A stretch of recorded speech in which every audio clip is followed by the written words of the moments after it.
for Dr. J.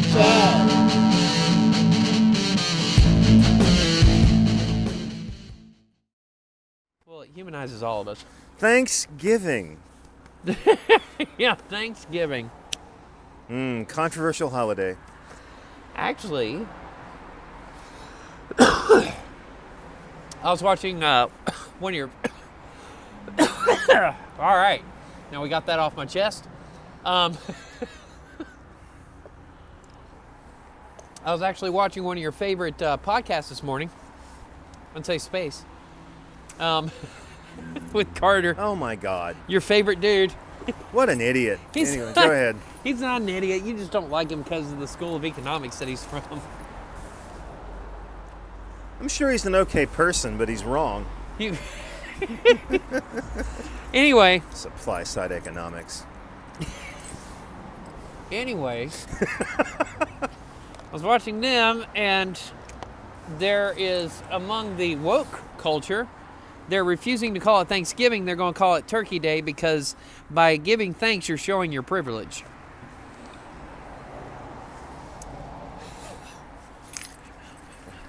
I mean, I call it Turkey Day too, but I call it Turkey Day because it's a fun thing to say. Yeah.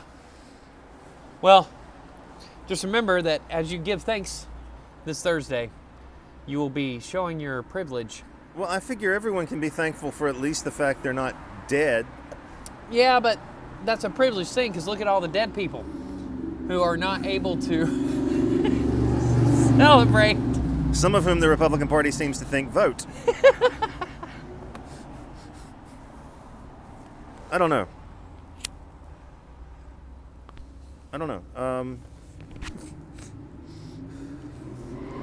So what does Thanksgiving mean to Jason Johnson? Watching the Lions lose, Watching the eating way too much food, or the Cowboys. Yeah, sitting around with my family. Well, in this year, isn't this like the second or third year that the Steelers have played on Thanksgiving? I think so, and they do well. Aren't you happy about that? I'm thrilled about that. This year, it's just a question of who are they going to beat. Happens to be the Ravens this time. Well, maybe. Or maybe the Ravens are going to be the ones that stop the streak. They're 10-0, Jay. Nah. It's getting dangerous. I would much rather them lose a game in the season than win every game and lose in the Super Bowl. Like the Patriots did. Like the Patriots did. I guess seeing my family, I don't much think about the historical context, because once you learn about the history, it's like, this is all bullshit. Because it's not the story you learn in school. No, it's not. You might want to tell the actual story. Okay, so the actual particularly story... about the Indian consorts. Well, I love this story. that was Morton. Oh, yeah, sorry. Yeah. We can talk about Morton, too.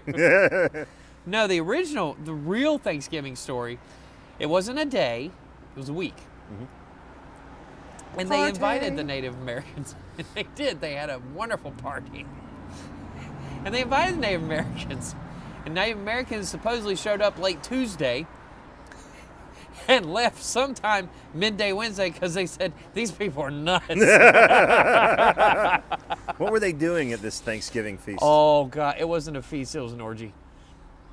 Is it really? Yes. Oh, my God. Winthrop went and hid in a cabin.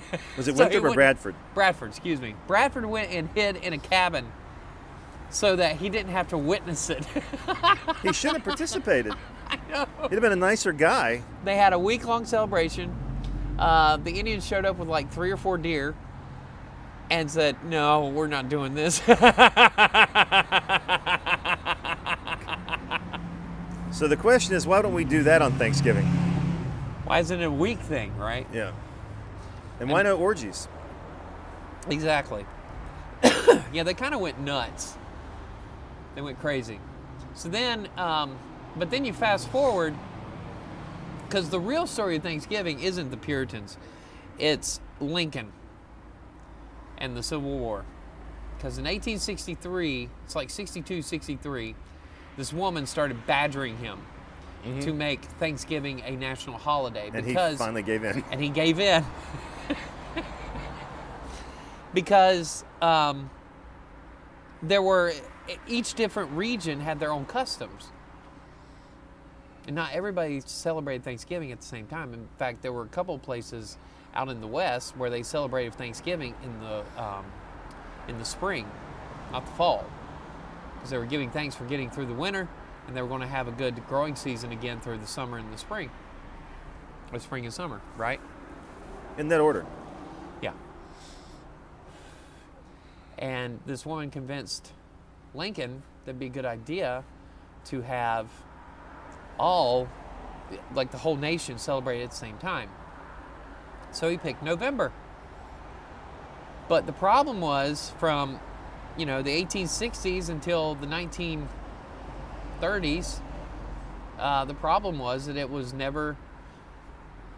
was hard to actually pin down a specific time in November. We're going to have Thanksgiving in November. So FDR's administration is the one that said it will be the fourth Thursday of November. And that is how Thanksgiving came to be. Now, the thing is, and I don't have enough research to really back this up, but considering the way that Lincoln was thinking ahead, he understood once this war's over, the Union comes back together, we're going to have some kind of national narrative. And so I think he came to the Thanksgiving idea because it helps start to construct a national unifying narrative, even though there are no Puritans that land anywhere outside of Plymouth frickin' Rock. Yeah, it's what you've been complaining about for years. It's a New England narrative. That's all and the it New is. England narrative becomes the American narrative. Yeah. And it sticks. And after the Civil War, you see it in academia. They start to, Nita Bain actually talks about this with textbooks. You see the national narrative being reconstructed in the textbooks in the late 19th century, and it carries over into the 20th century, to where everything is a northeastern focus, specifically the New England region, as the birthplace. And it takes away, to me, it's a crime because it takes away from the importance of Jamestown. It does. It also completely cuts the Huguenots out of the story. It does. From landing and establishing Charleston and all the southern ports. Yep. There's a BBC podcast I listen to called You're Dead to Me. Yeah. It's about history, and they invite two guests, one historian and one comedian. And they have a 2 minute segment where the historian gets to speak about a scholarly issue without being interrupted, and it's called the nuance window. And the scholar who was talking about the Mayflower complained because we've left Jamestown out of the national narrative. Yeah. The exact same thing you just said. Yeah, because we did. And Jamestown's the real American story because the whole thing was built on the precipice of capitalism. So what you're saying is that if Thomas Jefferson had founded Thanksgiving, it would have been in Jamestown. Yes. Yes. Because he was a Virginian. Yes. We wouldn't be celebrating those puritanical idiots. We'd be celebrating the drunk idiots. I get the impression, Brian, that you're not a fan of the Puritans. No, I'm not. I'm not at all. Neither was Thomas Morton. You were talking about the Indian concubines. I love that guy. Consorts. You called them consorts. Dancing around the maypole. Well, Bradford calls them consorts. I don't know what Morton calls them. Friends. Friends. That's what he calls them. That's what he refers to them as. Find a friend. Our friends. Yes. Our friends.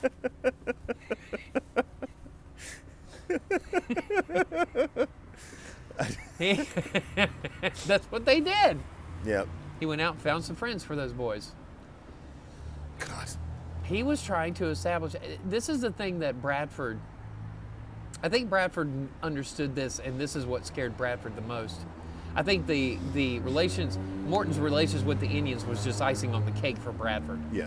But I think Bradford understood that Morton was trying to establish a colony. Yeah. He was trying to do more than just have a plantation up there. That's why he brought the consorts in, the friends, because he wanted children there. He wanted them to start families. He wanted them to establish like an honest to God trading post where they could build a city. He was very practically minded, but his methods were entertaining. Very entertaining. He almost succeeded. Yes. Yes, he did. And then that freaking Miles Standish and William Bradford interfered. So if you don't know the story of Morton. Oh, God, he's so great. He's so great. He renames the town Marymount. They erect a maypole. Yep. So good. How he's caught is even better. I know. Well, both times. Well, the first time they just marched in, you know. So okay, in order to populate Marymount, he goes up to this. So there's a Puritan with a very large plantation, and he has a handful of slaves and then a lot of sharecroppers. And so Morton goes up and says, this guy like travels to Virginia to go get something. He's got to go down there and get something. And so while he's gone, Morton comes in and tells all, the handful of slaves and all the sharecroppers, you don't need to work for this guy. Come over here to my place and we'll make money together. He wanted it to be a communal thing. It was almost like an earlier version of a utopia where everybody shared in the profits, right? And he was willing to do that. And he was going to do that. Yes, he had every intention of doing it. Nothing in his writings give any hint to him doing anything else. He was going to do that. Now, at the same time he's doing this, he's striking up all kinds of deals with the natives around them for trade, because he knows he's got to do something to keep the money flowing, right? Which pissed the Puritans off because he was getting too friendly with the natives. One of the interesting things about that book, though, is the way he describes them. He says, he basically says they're just like us, it's just their deities have different names. Yes. But the one thing that disturbed him the most was how they gave birth. Because Morton? Yeah. Because they would just squat and just pop it out. Go back to work. And go back to work. Not on your back. Nope. Just squat. Just squat down. Oh, it's coming. All right, squat down. Bloop. And hope it doesn't hit its head. They said they had a basket underneath. Oh, well, yeah, okay. So anyway,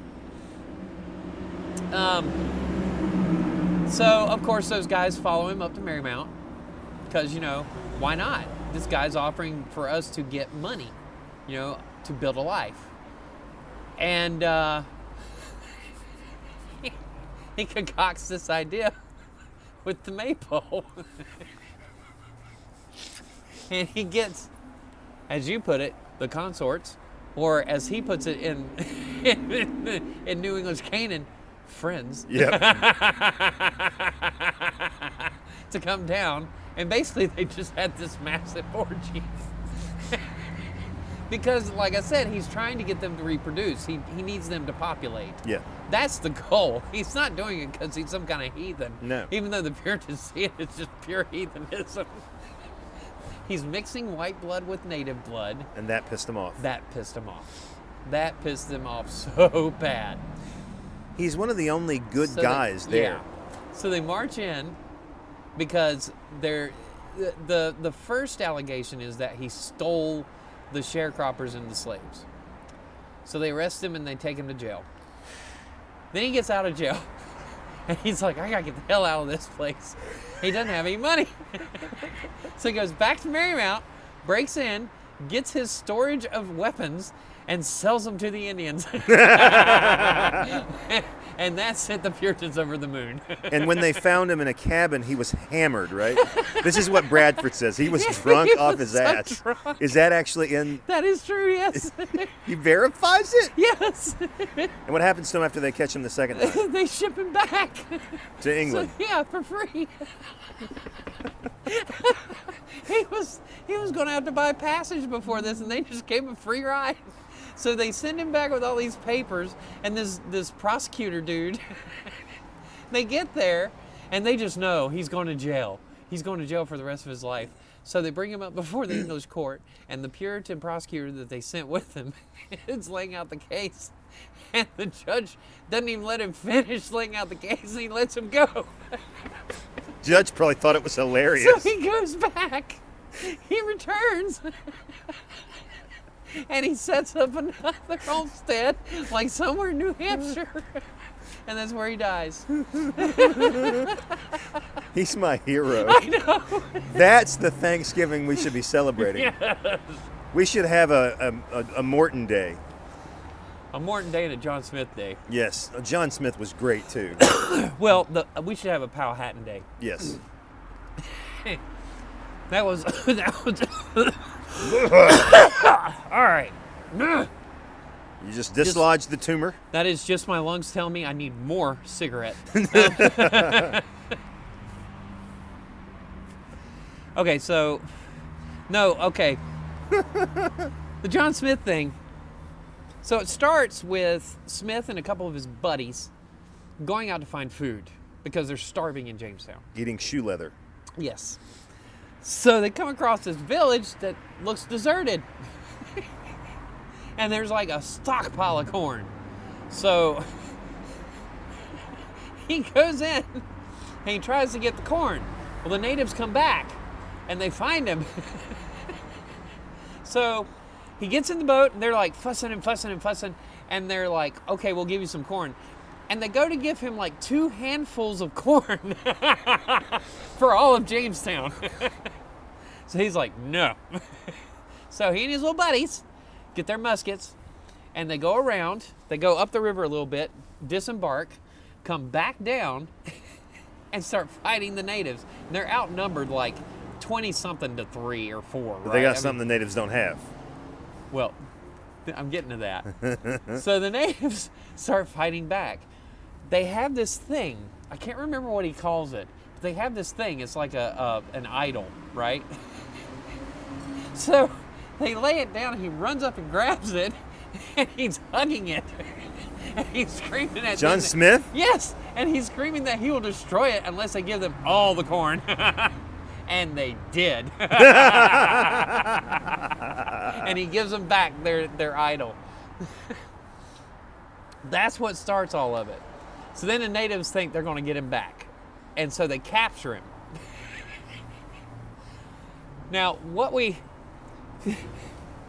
the story of Pocahontas is obviously not what you see in Disney. No. No, they're so far off base. She apparently, according to Smith, does throw herself in front of him, though. She does, but okay, we'll get to that in a minute. So this is a great story. Here's what happens. Uncle Brian's story hour. Yeah, I know, right? So here's what happens. Powhatan's men capture him and take him back. And you'll hear about this. You have to read all of John Smith's account of this to understand what they're really doing to him. They take him from village to village, and each village that they come to, they put him in a teepee or in a domicile. They sit him down and they bring him food, and they just leave the food and then they stare at him. And he doesn't eat it because he just knows they've poisoned it. And so the natives start to figure out, okay, he thinks we've poisoned it. So they start eating it, right? And then he sees them eating, he's like, okay, so he starts eating. So he starts to eat at each one of the things. And once they show him that it's not poison, then he stops eating it. About the 3rd or 4th trip, or stop, because he thinks they're fattening me up because they're going to eat me. Which is not true. Which is not true. Because what they're actually doing is they're messing with him. He deserved it. Yes, he did. Every so often in one of these villages, they would come in with bows and arrows or hatchets or something and stand over him and just stare at him. And then walk out. They're so cool. Oh my God. So they drag him all over the place for like a couple of months. And they finally get to Powhatan, where Powhatan's village actually is. And they bring him in, and the story of Pocahontas is like the 4th night that he's there, because each night Powhatan tells him, I'm going to kill you tomorrow. It's kind of like the Dread Pirate Roberts. Yes. You know, good morning, John Smith. hope you have a wonderful day. I'm going to kill you tonight, you know? It's like that. Powhatan tells him every night, I'm going to kill you tomorrow. So on the fourth day, the fourth night, they've got him in this room. They got all these people around him. Powhatan's sitting in front of him. He tells him, I'm going to kill you tonight. Tonight is the night. And that's when Pocahontas lays herself down in front of him to spare his life. Once you read the context of the whole thing and you realize they're just messing with him, They're never going to kill him. No, I think Pocahontas was a setup. I think it was done on purpose. You think that Powhatan actually said, do this for me? Do this, yeah. It would make perfect sense. Yep. Because after that, when he quote unquote spares his life, they take him to a smaller teepee where it's just enough room for like a couple people. They take him in there, sit him down facing the back. Powhatan comes in, blows out the candles and stands behind him, and he says he can hear him breathing. And then Powhatan screams, like just blood-curdling screams, scares the shit out of him, and runs out. And the next day, Powhatan says, you can go home now. Okay. He's my hero. Okay. Screw John Smith. I know, right? The Native Americans are cool. The only really good thing we got out of John Smith were the maps. Yes. What's funny about that is that the copy of the maps that the Puritans finally got to come over here had been transcribed wrong. And that's why they missed their landing spot so badly, because they landed like 200 or 300 yards north of where they were supposed to land. And it's because whoever transcribed John Yards Smith's or map, miles? Miles. You said yards at first. Oh, miles. Sorry, 200 or 300 miles. Yeah, because they were supposed to land in Northern Virginia. They didn't. They missed it. Like, they weren't supposed to be in the Chesapeake. They were supposed to be up towards where, like, Washington is now. They'd have had an easier time. They would have had a much easier time, because they were looking for, you know, what we understand is the Potomac. But they ended up, like, in Massachusetts. Well, they also made the mistake, and it wasn't their fault. They set sail in September, which means they're arriving in the dead of winter in a place they can't grow crops. Yep. They were disadvantaged from the very beginning. Yes, they were. But yeah, the maps that they got were drawn wrong, and so they missed it by a bunch. Thanks, John. Yeah. No, had nothing to do with John. Oh, I thought you... Like, John's maps were pretty accurate. Okay. Like, they had been using it for trade. But yeah, whoever transcribed it, the copy that they end up with, transcribed it wrong. Because, you know, back then they had to hand copy everything. Yeah. So, yeah. That should be what we celebrate. Yeah. Because that's the real origin of America. Not the Pilgrims. Nope. The Puritans are an afterthought. We should talk about the lost colony. Yeah. You know, the first attempt at an English settlement. And hell, why are we celebrating the English? Why aren't we celebrating the Spanish? Yeah. Because they came first. Yep. Actually, why aren't we talking about Leif Erikson? And the French. And the French. And the Dutch. Because, as you say, this is a New England narrative. Mm-hmm. You know, we don't Well, have... it's also an English narrative. Yeah. Because at the core, we are an English culture. We are. You know, and I'm not saying like speaking it, I mean like we're Great Britain. We're a British culture. We are. So We're a little louder than they are. well, yeah, I mean we've But- Americanized it. Yeah. We Taco Bell'd it, Yeah. you know. But yeah, So if you ask what it means to me, I would have to go back to Jamestown, because I don't much care for the Puritan history. well, and the honest to God's truth is Jamestown had a Thanksgiving, of sorts of their own. That first winter they got through, or you know, the backside of that first winter getting through, and all of a sudden they're able to actually establish crops, and they're able to establish a trading post, and a legitimate trading post, which is what they were supposed to be in the first place. Yeah. You know, they weren't. I think one of the misconceptions about Jamestown was the people that went to Jamestown were not supposed to stay in Jamestown. They were supposed to come back. They're just supposed to establish it, and then the permanent people were going to come in later. But the original group that showed up there, they weren't supposed to stay there. Think of them more as contractors. Yeah. you know? So, but then you got, like I said, the Lost Colony is before that. What, Raleigh? They're supposed to be permanent. Yeah. And they disappeared. Yep. We still don't know what happened to them. Didn't Raleigh lose his head to James? No. I think he lost his head to Elizabeth. No. Was she it didn't James? kill him. It was James. It's got to be, if it's not Elizabeth, it's got to be James. Yeah, I'm pretty sure it was James. Because it was shortly after James took power. Because he was so close to Elizabeth. That's why a lot of people think that he and Elizabeth had a woohoo. Poor Raleigh. A woohoo. Why was he killed? I mean, honestly. He did something, but I think it had to do with the fact that he was so close to Elizabeth. Because James was trying to eliminate the Tudors altogether. He was probably accused of espionage. Probably. That's my guess. A lot of people think she and him had a woohoo. Yes. A what? A woohoo. I can believe it. He was an attractive man.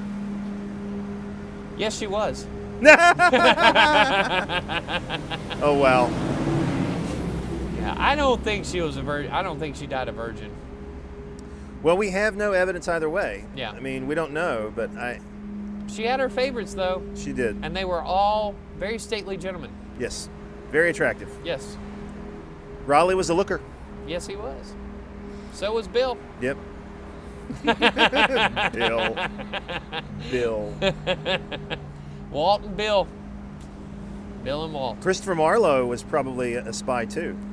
Yeah. For the crown. Yeah. I read somewhere Shakespeare was in the pub that night when Marlowe got stabbed. Yeah. Over the bill. Yeah. The bill. Really? Really? This is bullshit. Yeah, I don't think it was over the bill. It was something else.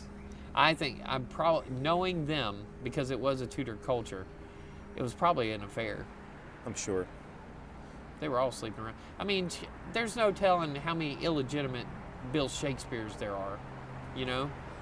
Because she was back in Stratford upon Avon. You're telling me an actor. And he's in London. And he's in London. And he's Shakespeare. Yeah. And they knew he was great. Oh, yeah. He was a rock star. We talk about Byron, and we should, but let's talk about Bill. Yeah. Or Will. Or Bill. Whatever. I like Bill better. Whatever he was called, he wasn't called William. I'm sure there were a few that called him Daddy. My God. So I don't know. I think it's important to have a Thanksgiving. Mm-hmm. I like the family aspect. I know it's your favorite holiday. It is. It is my favorite holiday by far. It's my third. Right. I love it. See, I like it more than Christmas.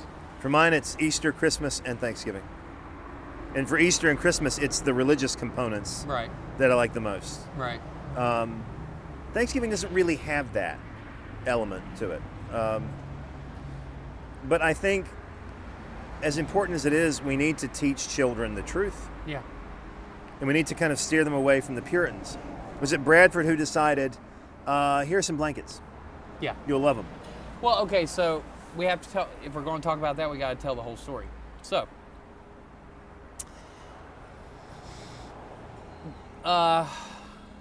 Chris shows up. Chris. 1492, Chris sailed the ocean blue. Cristobal Colombo. Cristobal. Yes, we don't even say his name right. It's Cristobal Colon, for Christ's sakes. But, you know, it's Chris. Better than Chuck. Although, you know, Chuck is the one who is doling out instructions when Cortez takes power. But yes, the whole Cortez story is fantastic. Yes, that's another one. Oh God. So anyway, so Chris comes over, and he's brutally murdering the savages. He scared the Europeans with what he did. Yeah.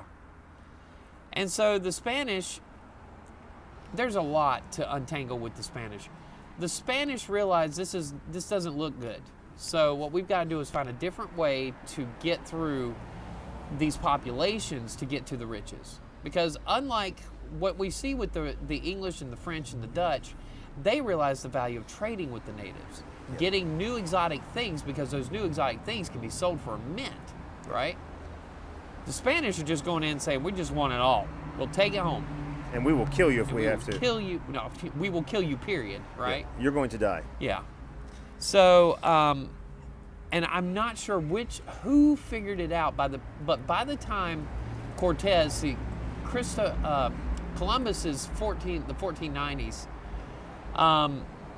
Cortez is not going into Tenochtitlan until the 15-teens. 1520s, right? Yeah. So by that point, they had established several ports of authority to send all these riches that they're getting out of the Yucatan and northern South America back to the crown, right? But they figure out that these natives are not immune to smallpox. Now, of course, what they overstep is the malaria problem, because while they're giving the natives all this smallpox, the natives are returning the favor with malaria. And of course, the Pizarro tales are just horrible. Oh, it's disgusting. Yeah. So the Puritans hear about because everybody hears about this, about the blankets. Because that's the thing with Cortez, when he marches into Tenochtitlan, he brings blankets with him. And he knows that, this is going to wipe him out. And all he has to do, and he sits in Tenochtitlan for months while it works. And he starts to conquer them from the inside out. And of course, the biggest thing is he captures Montezuma. The problem with the Europeans, especially with someone like Cortez, when he captures Montezuma, he thinks that the Aztec Empire is going to fall. What he doesn't realize is that the Aztec Empire is not a centralized government.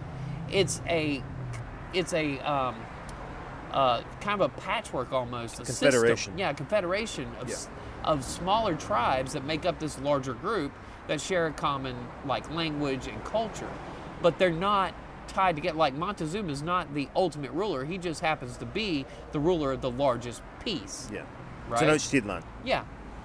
So when Cortez captures him, he thinks it's going to fall, and they still run into problems, and that's why they keep fighting with the natives. And he has to hold Montezuma for a longer period than he wanted to. But the blankets are the Spanish idea, and the Puritans find out about this, and they figure this out, and so they start. Once Plymouth is established well enough, and they realize they have to start expanding, and this is after what's his last name? Not Bradford, but Winthrop. Winthrop, thank you. After Winthrop shows up, the funny thing about Winthrop is he shows up to Salem. He's got 350 people. He looks at Salem and says, this ain't big enough. So he goes on to found Boston, because Salem's just not big enough to hold 350 people. That's the beauty of the New World, right? They show up and they're like, this isn't big enough, so we'll make something bigger. And what they're doing in Plymouth, and of course later in Salem, in order to expand, after Winthrop has come through, is they start passing out the blankets. And they give them to a village, and then they sit back and they wait for the blankets to work. And then once the village is either completely wiped out or 90% wiped out, they take it. And they take the lands that go with it. And they did that over and over until there was open hostile war like King Philip's War, where the natives realize they can't trust these guys, these Christian men. They cannot trust them. And of course, Rowlandson's narrative comes from King Philip's War, because she's one of the captives. And of course, the irony of Rowlandson's narrative is she's complaining about how the natives have separated her and her children. She doesn't know where her children are, and of course, the one child dies in her arms. And the natives... The interesting thing is when you see her point of view of that death is interesting, because they won't let her go near the body after the child dies. Yep. And she thinks it's an atrocity. What they're really doing is they're prepping the girl for burial. Yeah. Because then they bury her, and they let her watch them bury her. Yeah. And I thought, every time I've ever read that, even the first time I read it, I thought that is probably the most noble thing. It is. Because they could have burned that child. They treated it like a human being. They did. Which is more than the Puritans did for them. And that's the irony of the whole story. And she paints it in a way that they're just these brutal savages. Yeah. You know, but they're not. No, they're not. They're defending their land and their lives. My problem with all of this, and I don't believe, because I've got friends who demean Thanksgiving as a holiday. Yeah. My problem is that we've sanitized it. Yeah. And it came from a very brutal moment in history. It does. And rather than sanitize it, be honest about it and change the narrative and say, let's talk about someone else. Let's talk about Jamestown. Well, on the flip side of that, if you look at the Puritan story, talking about, it's a brutal moment in history. It's not just a brutal moment in history for the natives. It is for the white settlers, too. It is. Because the first winter that they're there, there's some kind of disease that goes through, like a really bad flu, that is killing off most of the people that got here on the Mayflower. And out of fear, what they ended up doing, and we read this in Edward Winslow's journals, because Bradford doesn't say anything about it, but Winslow talks about how they took these dead people, the dead men that had died of this flu, dress them up, stick a rifle in their hand, and tie them to trees to make the natives think they're sentries. Sentries, yeah. So they won't come in. Because they don't have anybody left. Yeah, because they've got nobody to defend them. And so it's not just a brutal moment for the native, it's a brutal moment for everybody involved. It is. Because nature is ultimately fighting everybody. It is. It's just, I would like to see some sort of real history taught to children. And I'm not saying you should tell 5-year-olds about Columbus's rape of thousands of indigenous peoples. But certainly there's an age at which we can tell them the truth. Yeah. I mean, whatever that age is. Like, I had read a book, and I can't, called "The Rediscovery of North America" by it's a small book. It's like 70 pages, by the nature writer Barry Lopez, and he takes Las Casas' journals, and just basically gives you the history. Yeah. And the more you learn about it, the more you realize this was horrible. Yeah. I mean, they took their babies and fed them to the dogs while the babies were still alive. Yeah. They would have contests where whoever could chop a native in half from top to bottom with one stroke would win. I mean, Las Casas doesn't hold anything back. Yeah. And I don't think he has a beef with Columbus. I think he's telling the truth. Yes. And at some point we have to start telling kids this is the real thing. Yeah. Don't hide it. I'm not saying you shouldn't say that Columbus wasn't important. He's important. But let's just be truthful about it. And I think the same thing has to apply. Being important and being great are two different things. Very. Because Hitler was important. He wasn't great. Exactly. But tell the truth about the Puritans arriving. Yeah. Have that conversation. And then say, so what are we celebrating here? Well, and to be honest with you, so I have many beefs with the 1619 Project. This is going to be the dangerous part of the podcast, Jason. I'm just going to be quiet now. Yeah. I have many problems with the 1619 Project. I'm good cop, by the way. One of the biggest problems I have with the 1619 Project is that this idea that slavery began in Jamestown in 1619. No, it didn't. It began much earlier than that. And nobody talks about this the way they should. Cortez, right? It's the whole Caribbean colony. Yeah. What they were doing, the Spanish would capture natives and force them to go diving for oysters. And the natives were drowning because they couldn't hold their breath long enough to get the oysters, to get the pearls. That's what they were doing. So what they found was there were certain tribes in Africa that the Dutch were going into that could go down, hold their breath long enough, and get those oysters. The first African slaves in the New World were brought by the Dutch to the Spanish to dive for oysters. because the natives couldn't do it. Yep. Because one of the things we talk about how they slaughtered the natives, and there's a story from Cortez where, and I've told you this story several times. It's in the first letter. He goes to this one village.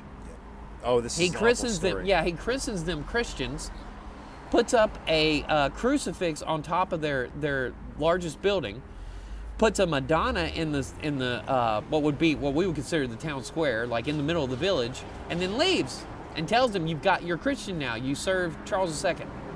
You're one of Chuck's people now. He Carlos. leaves, goes deeper in, because here's the thing about Cortez. When he was preparing to go into Tenochtitlan, he was doing these hits, and he was going deeper and deeper each hit. So he'd go in, and then he'd come back out to where the ships were, and where they had built a little makeshift town, and they would regather, and then they would go back in again, and they would just keep going deeper and deeper. And this is one of those moments where he's going deep into the forest to try and find a path to Tenochtitlan. And so he leaves his village. He goes in a little bit further, and this is the story of where he goes in, and that night they tell him they don't want him there. They give him a couple of trinkets and say, go on your way. And he's like, we're not leaving.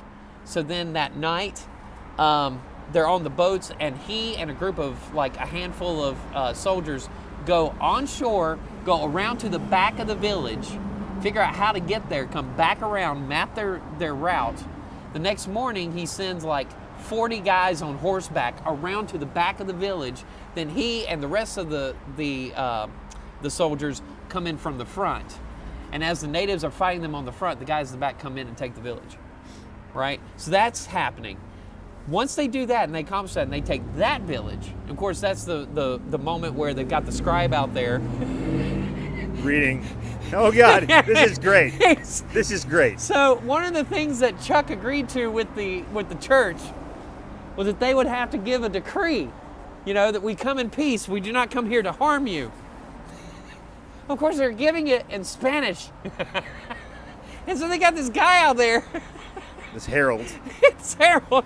He's got a scroll, and he's reading the scroll, and they're shooting arrows at him left and right. And the part of the letter, it says, we don't know why he was shooting at him when he's telling him they come in peace, And of course, if you just read into it, it's like, because you're speaking Spanish, you dumbass.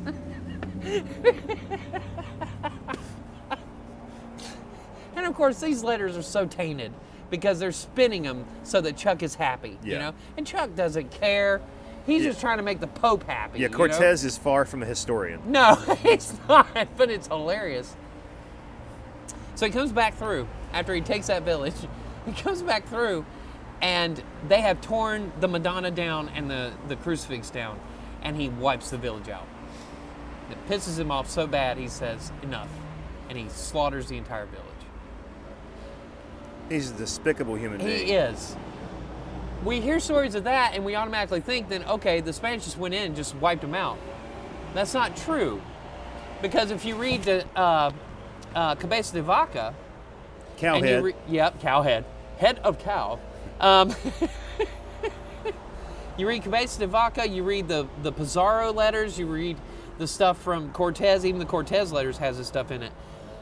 They also enslaved them. In fact, they enslaved a lot more than they slaughtered. Yes. And that's why when the Spanish find Cabeza de Vaca after he's been gone for 3.5 years, and he pops up in Baja California, what is now Baja, he pops up, and the natives that are with him look at the Spanish and look at him and say, "You're not like them." They're not talking about being murdered; they're talking about being enslaved. That's right. Because he would never do that. No. In fact, one of the great things about Cabeza de Vaca's journal or narrative, he refers to the Spanish who are trying to enslave them as Christians. Yeah. He never calls them anything except Christians, Yep. and it's his attack on their views of Christianity, which is so brilliant. Yeah, but the great thing about him is the way he survives in a lot of those villages is he makes them think he's a medicine man. This is the only way he can get through. But they're all good to him. They are, because he's good to them. Yep. He helps them. But, so that's the biggest problem I had with the 1619 project. It's inaccurate. Yeah. Because they just like everybody else, they skip the Spanish. Yeah. It's that narrative again, Yep. and that's a problem. Mm-hmm. Yeah, I would agree with that. If we're going to talk, if Thanksgiving is going to be the national origin story, then we have to talk about the entire origin. Yeah, I We would can't just focus on Plymouth. No, and you have to go back even before that and talk about before the contact. Yeah. And talk about Native Americans in this country before anyone showed up. Yeah. Their life, their culture, their history. Yeah, because one of the cool things is by the time we show up, the Mayans are over. Yes, And the Mayans were probably the most advanced civilization on this continent. they were. Weird calendar, though. Yeah. Anyway, Very accurate calendar, though. very. So, So something's got to give, right? I mean, this is the story we need to be telling people. mhm. You don't hide your history. You embrace it for all of its blemishes and faults and glorious moments, because this country has had some glorious moments. Oh, yeah. You know, We've had some bad moments. We've had some good moments. yep, we had the Revolutionary War, which is both glorious and bad. Yeah. The Civil War, both glorious and, bad. Well, and because of the Civil War, we have this stupid narrative. We do. It's because of that. We do. And I explained to my students, I'm like, if the South had won, the origin story would be Jamestown. That's right. I mean, it's just that simple. And it should be Jamestown. Yeah. Well, but I also, and here's the thing, it's important to have an origin story, and I explained it to my students. Is you think of the United States completely wrong. We are a confederation of states that yield to a Republican centralized government that we agreed to, right? But we are a confederation of states. And when you broaden those states out, you actually have these 5 main regions, you know, and these regions have their own customs, their own beliefs, they have their own way of dealing with reality, and it's not going to change. You cannot homogenize this. But what you can do is you can offer one central tale that they all celebrate. And that's what brings everybody, that's kind of like the tie that binds, right? Yes. And I explained to them, like, this is why Europe continues to have wars. So I want you to think about it. Since the Civil War is the only time the states fought against each other. That's right. And it's happened once. Since the Civil War, Europe has had dozens of wars. Yes. Not including the 2 world wars, Yep. right? We're just talking about the smaller ones. Because they don't have a centralized narrative. Yep. And they have one, they just don't recognize it. And of course that centralized narrative is Rome. Yes. The Roman conquest of Europe is their centralized narrative.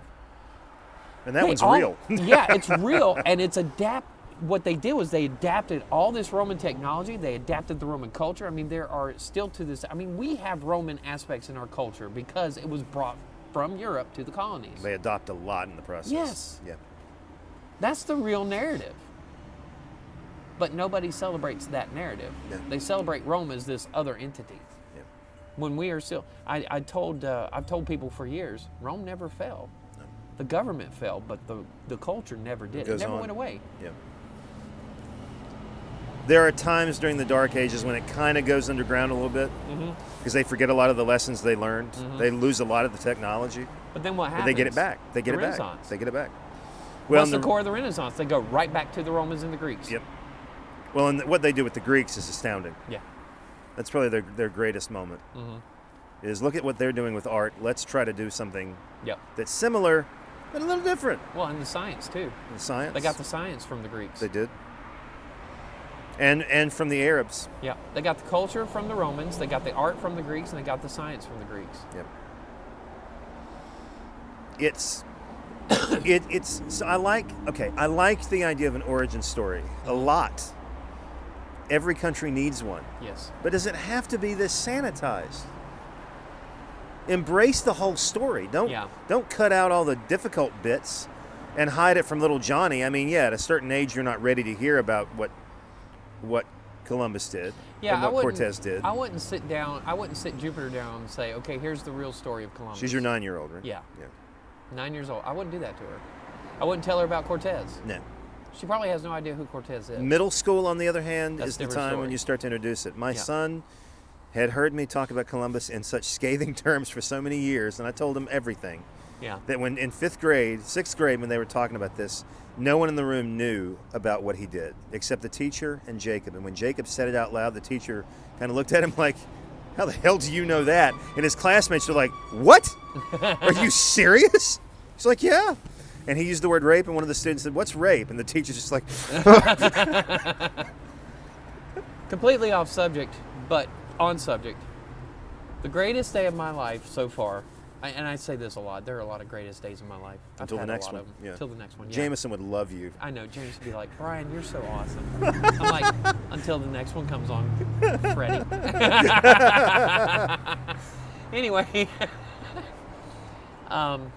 so Ezra took AP English last year. Yes. Right. Well, he's taking AP English this year too, but last year. And they read some Emily Dickinson. And the teacher asked the class, so what do y'all think of Dickinson? What do you think of her style, blah, blah, blah. And Ezra raised his hand. Yeah, she's overrated. And the guy said, what? He said, well, my dad is an English professor, and the guy already knew that, but he's like, my dad's an English professor. He says she's overrated. He says, now why does he say that she's overrated? And Ezra did what the litmus test. He said, name 5 prominent poets that have been directly inspired by Emily Dickinson. And the teacher named 1. And Ezra said, that's why my dad thinks she's overrated. I'm sure you were proud. Oh, I was so proud. I was like, oh, did you have a drop mic moment? See, my kid, again off subject, won't tell anybody what I do for a living. Oh, really? He hides it from his English teachers. He hides it. Like every time I meet one of his English teachers, he's in constant dread that I'm going to tell him what I do. I'm like, why? He said, because if you tell them what you do, the expectations are going to be ridiculous. So no, he was the only kid in the class who'd ever heard these stories. Yeah. They're not getting it in education. No, they're not. And they're not getting it at home because their parents didn't get it in education either. Well, and that's why that dude wrote that book, and it's one of my favorite books of all time, Lies My Teacher Told Me. Yes. Because, and all he does is he goes through, he picks the 5 most prominent history books at that time. It's written in the 80s? Mm-hmm. I think is when it was written. But the 5 most common history books at the time, and he goes through and he picks them apart. And he tells the real stories. And that's how I found out about Paul Revere. That he was in jail. He didn't make that ride. Nope. He was in jail that night, and that there were like 6 or 7 others that were making that ride, and we don't know their names. Nope. Because of Henry fucking Longsworth. Longfellow, yeah. Oh, God. Longfellow. He's the one. Mm-hmm. He wrote that damn poem, The Midnight Ride of Paul Revere. Yep. And everyone's like, that sounds really great. Yes. Longfellow said it, so it must be true. Mm-hmm. Longfellow is kind of like the Wikipedia of his time. Yeah. And people just bought it. Well, the other thing that he says in there, one if by land, 2 if by sea, he says, that never happened. He said, why would you need that in Concord, Massachusetts? You don't. Oh,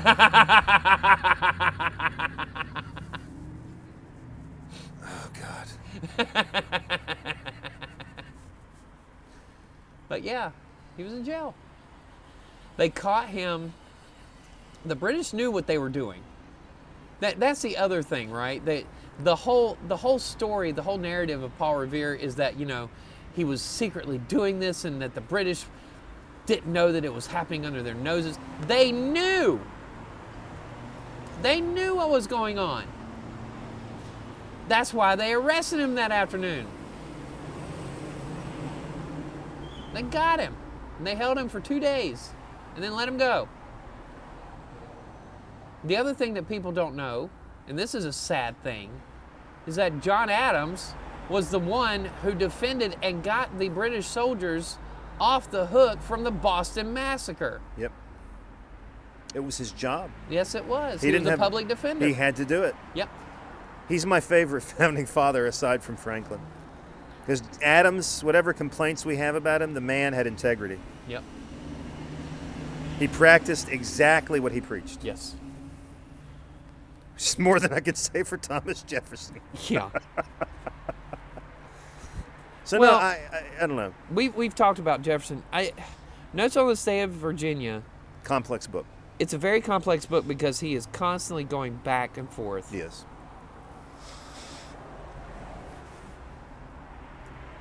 Something's got to change. Yeah. Because it's a sad thing that they're only getting this in college. Yeah. From people like you and me. Yeah. Well, more people like you, because I'm not an Americanist. Yeah. Well, and I mean, there are other people like me at our college. Yeah, I mean, but that's my problem, right? Is that it's here. Yeah. It's got to happen well, younger. it's not just it's.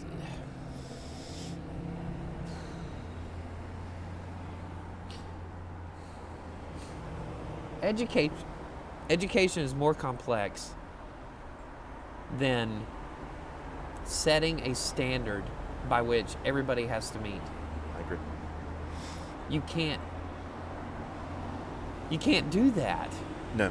Because, and I've said this a million times, a kid in Harlem does not experience the same world as a kid from Nebraska. It's a completely different, it's a whole other universe. And I talked to my students about this last week. I said, one of the things when you're looking at cause and effect, you have to look at the context of how these effects are being interpreted.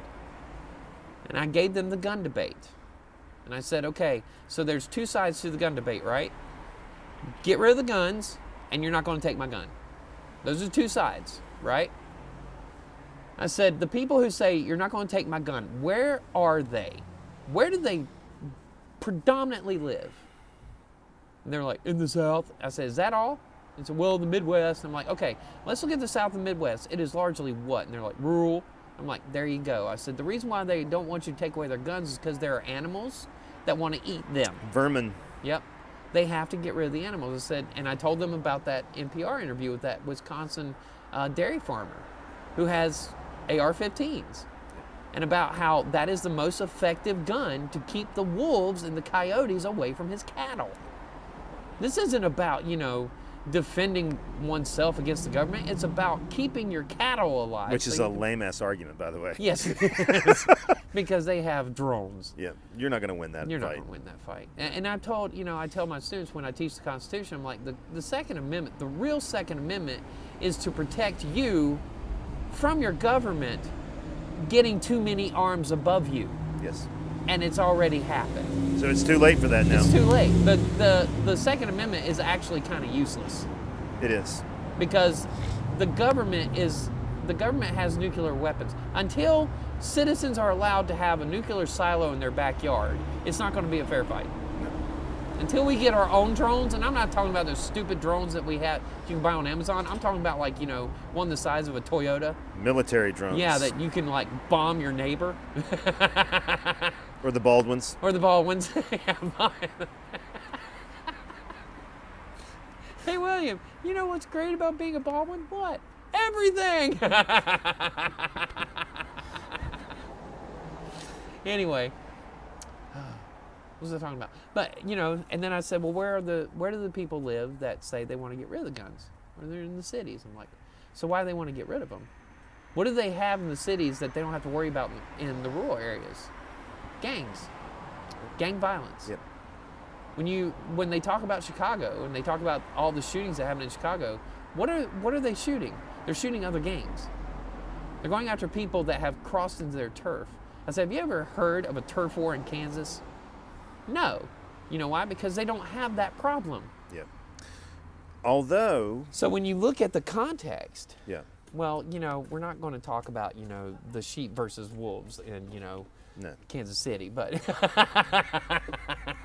blood and Crips my ass. So I'm kidding. Canceled. Please don't come and get me. What talking about? So when you look at the context of the argument, it's a very difficult argument to parse out because you cannot have a universal law Yeah. that addresses all those problems. The only exception probably to that would be interesting in a paper doing what you're talking about would be school shootings, which are everywhere. Yeah. That's the common denominator, I think, is for the guns in common this country. denominator. So, Thanksgiving. No, you're talking about creating narratives. Yeah, and you cannot have one homogenous. Okay, so here's the problem, right? In order for the culture to work, you have to have a homogenous central narrative. But when you go beyond that central origin narrative and you you can't do that, because we are, as I said before, we're a confederation of states under a single federal government that we agreed to. Yep. We've kind of forgotten that. We have. And I think if people start realizing that more, this woke ideology of, we have been racist since the beginning starts to break down, because the defenders of slavery were coming from South Carolina and Georgia. They weren't coming from New York and New Jersey. No, they weren't coming from Delaware. They weren't coming from New Hampshire. They were coming from, specifically, South Carolina and Georgia. They were the two. They were the two that made Jefferson take that paragraph out of the Declaration of Independence. Well, they wouldn't sign off. Yep. And Ben told him, Franklin said, they're not going to go for it. He left it in there anyway. And they took it out. I think Franklin probably despised slavery too, right? He did. I thought so. But he was also smart. Here's the thing. When he gave his speech at the Constitutional Convention, after the Constitution was completed and they were sending it out to be ratified, before he made that statement that Pelosi loves to talk about, he gave a speech before that. In the body of the speech, he said, I don't like what we ended up with, but I think this is the best we're going to do for now, and it's open for future generations. So he's of course alluding to the fact that it's a living document. And you can amend it. And you can amend it. Yep. That's the beauty of it. Unlike the Magna Carta, which is not a living document. No, the Magna Carta is just a great start. Yep. And so was the Mayflower Compact. We don't talk enough about the Mayflower Compact. Speaking of the Puritans, we talk about their damn turkeys. We don't talk about the stupid Mayflower Compact. The government they created. The government they created, because Bradford knew they come over here, not everybody on that boat was Puritans. Nope. And he knew he was going to have to concede. Apparently, according to this podcast, they were the ones who weren't Puritans. The Puritans called strangers. Yeah. The strangers. Yeah, and he'll talk about how that one dude was cussing him and everything. He got sick and died. How he deserved it. But he never mentions his wife's suicide. Nope. She jumped. Does she jump? She jumped. Winslow's the one that talks about it. Yep. It's not him. Nope. In fact, he doesn't mention her. If you go through all of Winthrop's journals, he doesn't mention it until right before he dies. You know why she committed suicide? She realized she was married to William Bradford. I knew you were going to say that. And on that, that's a happy note to end on. Happy Thanksgiving. Happy Thanksgiving. I'm the barber. That's Dr. J. Peace.